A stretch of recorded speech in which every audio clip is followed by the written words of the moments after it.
वो भी बहुत जल्द आ जाएंगे तो बड़ा अच्छा लगेगा। लेकिन माशाअल्लाह आप लोग अच्छे अंदाज में बैठे हैं। हर चीज के लिए एक ज़ाब्ता, एक निज़ाम होता है। जैसे ऑपरेटर साहब हैं, इन्होंने अपने बैठने के लिए पहले तख्त को देखा, फिर ये देखा सामान कहाँ रखा जाएगा, कहाँ से कनेक्शन आएगा, बॉक्सों को कहाँ लगाया जाएगा। तो भाई जलसा चलाने के लिए भी तो हमें देखना है किसको कहाँ बैठाया जाएगा, किसको किस अंदाज में पेश किया।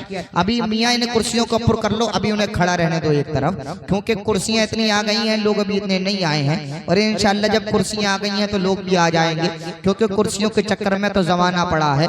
इंशाल्लाह बहुत जल्द इन कुर्सियों को पूरा करेंगे। देखें ये कितने बड़े बड़े लोग हैं तुम्हारे गांव में जो आगे आकर के बैठ गए हैं। काश के छोटे छोटे लोग और आ जाते इस गांव के तो बहुत अच्छा होता। ये बड़े बड़े लोग तो आ गए हैं, लेकिन देखो सबके सरों पर टोपियां हैं। इन्हें पता है कि नबी की महफिल में बैठे हैं, सब अपने सरों पर टोपियां लगा करके बैठे हैं। अल्लाह खैर फरमाए मेरे भाई, नबी की महफिल में आया करें तो कम से कम अपने सर को टोपी या किसी रुमाल से ढका करें। ये किसी दुनियादार की महफिल नहीं है, ये महफिल मदीने के ताजदार की महफिल है। ये महफिल याद रखे किसी नेता की महफिल नहीं, मदीने वाले आका की महफिल है। एक चीज मैं आपको और बता दूं, जलसा बाज़ाब्ता शुरू हो गया है। जिन हजरात तक मेरी आवाज जा रही है वो हजरात बहुत जल्द प्रोग्राम में तशरीफ ले आए। हमारे जो मेहमान हजरात हैं अल्हम्दुलिल्लाह वो तशरीफ ला चुके हैं। खतीबुल हिंद, खतीब अहले सुन्नत हजरत अल्लामा मौलाना मुफ्ती मोहम्मद कासिमुल कादरी साहिब क़िबला अशरफी अल्हम्दुलिल्लाह आपके गांव में तशरीफ ला चुके हैं। मद्दाह रसूल अनाम तूत के चमनिस्तान रजा जनाब मोहतरम मौलाना मोहम्मद फारूक रजा बरकाती दहलवी वो भी आपके गांव में आ चुके हैं। और मद्दाह रसूल अनाम जनाब मोहतरम शान अरब भाई भी इंशाअल्लाह बहुत जल्द आएंगे, जिनकी दावत मोहब्बत पे मैं यहाँ हाजिर आया। पैकरे खुलूस वफा उस्तादुल कुर्रा जनाब मोहतरम कारी मोहम्मद फैजान अशरफ साहिब क़िबला भी यहाँ तशरीफ फरमा है। इधर कारी अकरम साहब इंशाअल्लाह और इनके अलावा दीगर अइम्मा इकराम जो इस मस्जिद के हैं वो भी इंशाअल्लाह बहुत जल्द आएंगे। आपके गांव में जो मसाजिद हैं उनका अइम्मा इकराम बहुत जल्द आ जाएंगे। और आप हजरात तक मेरी आवाज जा रही है तो आप लोग भी बहुत जल्द आ जाइए। ये मेरे चार भाई जो सीमेंट की कुर्सी पर बैठे हैं, अगर ये भी आ जाएंगे तो बड़ा अच्छा लगेगा, क्योंकि आपको मालूम है हालात कैसे चल रहे हैं। आज हम मस्जिदों से दूर हैं, आज हम मदरसों से दूर हैं, आज हम नबी के जलसों से दूर हैं। माशाअल्लाह आप खड़े हो गए हैं, तबीयत खुश हो गई है। और सिर्फ खड़े ना रहें, यहाँ कुर्सियों पर आकर के बैठ जाएं और बताएं हम ये सीमेंट की कुर्सी तो क्या, नबी के नाम पर तो हम सोने की कुर्सी भी छोड़ सकते हैं, हम चांदी की कुर्सी भी छोड़ सकते हैं। माशाअल्लाह आ जाइए। आप चार लोग उठ करके आ गए, लेकिन अपने तीन दोस्तों को छोड़ करके आ गए। मोमिन भाई हुआ करते हैं, एक भाई जला मोहब्बत से उनको समझा दे, अगर आ सके तो आ जाएं। ये नबी की महफिल है, अदब के साथ में बैठ जाइएगा। ये गौसे आजम की महफिल है, ये साबिर पाक की महफिल है, ये जिंदा शामदार पाक की महफिल है, ये मखदूम पाक की महफिल है, ये हुजूर सदरुल शरिया की महफिल है, ये हुजूर ताजुल शरिया की महफिल है, ये हुजूर सदरुल्लाह फाजिल की महफिल है, ये हुजूर मुफ्ती आजम हिंद की महफिल है, ये हुजूर रिहाने मिल्लत की महफिल है, ये हुजूर तहसीन मिल्लत की महफिल है। ये महफिल किसी के बाप की महफिल नहीं, ये महफिल ख्वाजा पाक की महफिल है, ये महफिल साबिर पाक की महफिल है, ये महफिल आकाए नामदार की महफिल है। ये महफिल याद रखो बड़ी पवित्र और पाक महफिल है। जो यहाँ आकर के सुभान अल्लाह बोलेगा खुदा उसका मुकद्दर खोलेगा। माशाअल्लाह आप लोग सब आ गए हैं। मैं आने वाले लोगों को मुबारकबाद पेश करना चाहता हूँ। जो अभी तक नहीं आए हैं उन पे अफसोस करूंगा और कुछ नहीं कर सकता, लेकिन जितने भी बच्चे आ गए हैं आप बिखरे हुए मोतियों की तरह ना बने, अदब के साथ में बैठ जाएं, क्योंकि ये वो महफिल है, इस महफिल के अंदर फरिश्ते भी आया करते हैं। ये वो महफिल है कि जो इस वक्त याद रखें कोई दुनियावी जगह नहीं है, बल्कि अल्लाह ने इसको जन्नत की क्यारियों में से क्यारी बना दिया है। जहाँ जिक्र हबीब होता है खुद खुदा भी करीब होता है, उनकी महफिल में बैठने वाला आदमी खुशनसीब होता है। आप लोग आ गए हैं, सब मेरे लिए काफी है। अगर आप हजरात ने मोहब्बत से सुन लिया तो मेरा आना कामयाब हो जाएगा, क्योंकि याद रखो दरबार मुस्तफा में न सूरत देखी जाती है न सीरत देखी जाती है, वहाँ तो मांगने वाले की नीयत देखी जाती है। समाने की हालत सुनाने लगेंगे तो पत्थर भी आंसू बहाने लगेंगे। इसी भीड़ में खो गई इंसानियत, इसे ढूंढने में जमाने लगेंगे। इंसानियत ने जब से तेरा दर पकड़ लिया, शैतान ने सुना है कि बिस्तर पकड़ लिया, इतना कहा था बस सरकार आइए, मुश्किल जमीन पे ठहर गई, सर पकड़ लिया।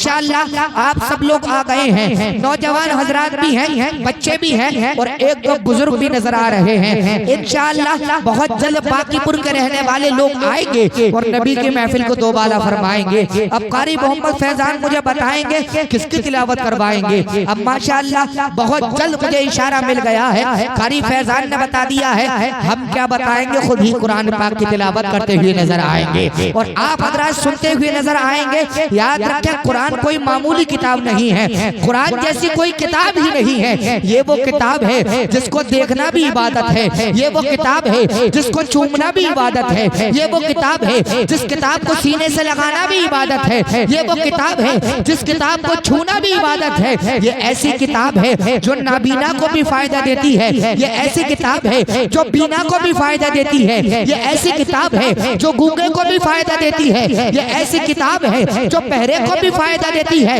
आप कहेंगे अगर कोई आदमी नाबीना है, अगर वो कुरान को नहीं देख सकता है तो वो सुन सुन के कुरान को याद कर लेगा, लेकिन अगर कोई आदमी नाबीना भी हो और किसी आदमी को आवाज ना आती हो तो कुरान पाक कैसे उसको फायदा पहुंचाएगा। मैं आपको बताना चाहता हूँ, कुरान मुकद्दस ऐसी किताब है, अगर कोई सुनना चाहता है उसको भी सवाब मिलेगा, कोई देखना चाहता है उसको भी सवाब मिलेगा। मस्जिद के इमाम के पास जाता है नाबीना शख्स, मस्जिद के पास जाता है ऐसा शख्स जिसे आवाज नहीं आती है और वो ये कहता है मैं कुरान पाक से फैज उठाना चाहता हूँ। मस्जिद के इमाम ने कहा तुझे कहीं और जाने की जरूरत नहीं है, जा बावुजू हो जा, कुरान पाक को छू ले, अल्लाह करीम तुझे छूने का ही सवाब अता फरमा देगा। हक कौले मोहम्मद कौले खुदा, फरमान न बदला जाएगा, बदलेगा जमाना लाख मगर कुरान न बदला जाएगा, बदलेगा जमाना लाख मगर कुरान न बदला जाएगा। जो लोग सड़क पर बेधड़क खड़े हैं वो भी बहुत जल्द आएंगे। अब मैं कुरान मुकद्दस की तिलावत फरमाने के लिए कारी फैजान को बुलाना चाहता हूँ। आप नारा लगाइए, मोहब्बत से बोलिए नाराए तकबीर। ऐसा लग रहा है थोड़ी थोड़ी बैटरी चार्ज आपकी हो रही है। आप मुस्कुराते रहो, मुस्कुराते हुए अच्छे लगेंगे, लेकिन मुस्कुराओ, दांत कम दिखाओ, वरना पता लग जाता है कब से आपने टूथपेस्ट नहीं किया है।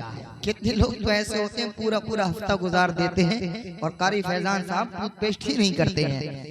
अत्तहारतु निस्फुल ईमान, सफाई आधा ईमान है। तो आप हजरात सफाई भी किया करें।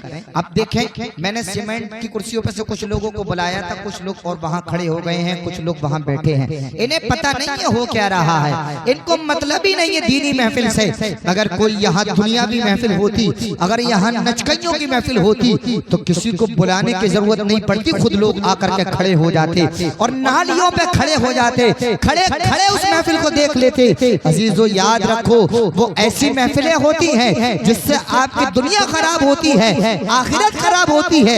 ये ऐसी महफिल है जिससे आपकी दुनिया भी संवरेगी, आपकी आखिरत भी संवरती हुई नजर आएगी। जरा नारा लगा लीजिएगा, मोहब्बत से बोलिए नाराए तकबीर।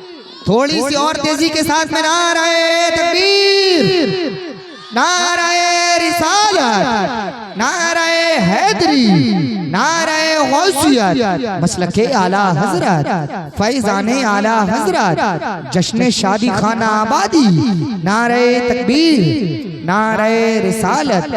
अल्लाह ने रसूल की हर हर अदा के साथ कुरान को उतारा है गैबी निदा के साथ। कोई कहीं भी रहे हमें इसका गम नहीं, हम तो रहेंगे हिंद में अहमद रजा के साथ।